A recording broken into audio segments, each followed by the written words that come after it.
Welcome to 31 Days of Wisdom, a journey through the Proverbs. Proverbs chapter 27. Do not boast about tomorrow, for you do not know what a day may bring forth. Let another man praise you, and not your own mouth, a stranger, and not your own lips. A stone is heavy, and sand is weighty, but a fool's wrath is heavier than both of them.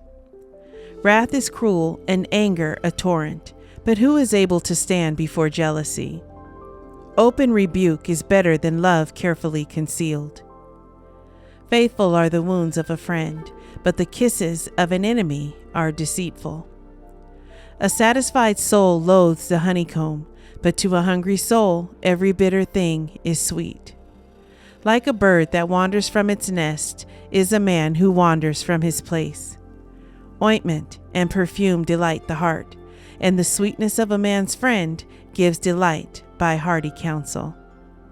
Do not forsake your own friend or your father's friend, nor go to your brother's house in the day of your calamity.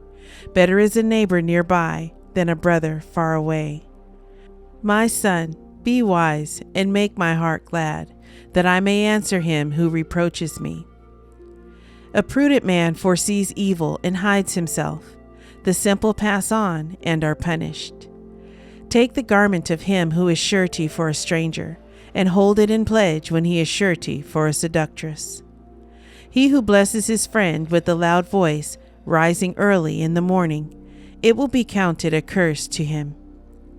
A continual dripping on a very rainy day and a contentious woman are alike. Whoever restrains her restrains the wind, and grasps oil with his right hand. As iron sharpens iron, so a man sharpens the countenance of his friend.